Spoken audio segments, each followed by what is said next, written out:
So once you've got everything out on your counter, you also want to look and see if there's any sort of additional things you need to do to your vegetables before you store them. Okay, so for example, if there's a rubber band or a twist tie around the vegetable themselves, anything that could potentially, again, be encouraging that cell breakage, then you would want to take that off, okay, and just, throw them in the cup or the drawer that you put all the rubber bands in. And again, that's going to increase the sort of shelf life of your vegetables. And you'll see that sometimes on things like lettuce, on greens, herbs sometimes. So take off the twisty tie or the rubber band. And that's good advice for anything you get from the grocery store as well. Okay. Once you, another tip too, is if you have any roots vegetables, like has anyone gotten radishes? I know some of us have, right? Remove the green leafy tops from your root vegetables for two reasons, okay? One is they will take moisture out of the root themselves. The leaves will kind of suck up the moisture, and so that can dry out your root a little faster. And the other thing is that their storage time is different, okay? You'll notice that if you leave those leafy tops on the roots, the leaves will go bad, they'll get all slimy, it'll cover the root in like nasty stuff, and even though it's probably still okay to eat, it looks gross and you're just going to throw the whole thing away, right? So go on and separate them and keep them stored separately, okay? What else? So once you've got your lettuces or your greens, who washes them before they, first, and then stores them? Do I have anyone who does that? Okay, so you wash as you go. All right. There's two schools of thought on this. Both of them are valid, okay? If you wash before you eat, fine, no worries. You can still use a technique, though, that I'm going to show you now. If you wash and then store for later, then you want to be really careful about how you store them because you want to store them pretty dry, okay? You don't want that water to kind of pool or build up and, again, encourage that sort of slime factor.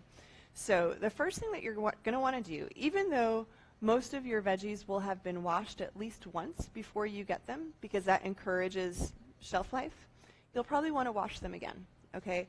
I mean, I know that the farm that I got this lettuce from washed this lettuce. However, I'm looking at it and there's dirt, all right, especially toward the bottom. And if you know, like with greens and lettuces, that's where that dirt's going to collect, right? So a good way to do this is either to fill up a bowl or your sink with cold water and put your lettuce in there or your other greens, okay? And just sort of like, zhuzh them around, all right? You want it to be cold water, and you want to be able to at least get those real dirty parts covered with the water, okay?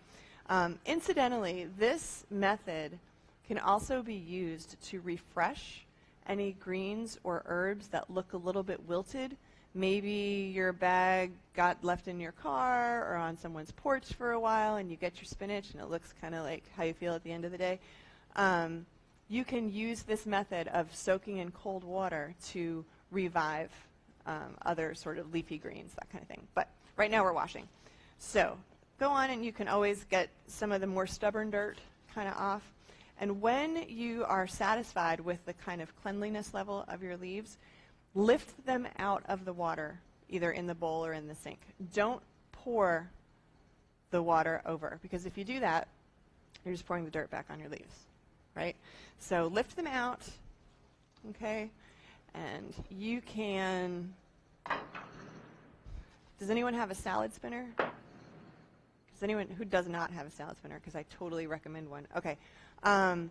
When you have these leaves, like when you're getting lettuce and greens every week, a salad spinner can make your life a lot easier. Those of you who have one kind of will know, right?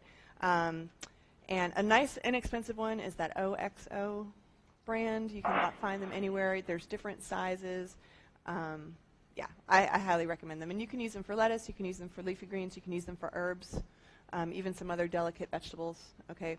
But if you don't have one yet, once you take your lettuce out, you can grab a length of paper towel or a tea towel if you have one of those, okay? Go on and wrap it up and sort of gently squeeze the moisture out. And then you can take this little bundle and store that in an unopened or unsealed plastic bag. And this will extend the life of your produce by at least a week.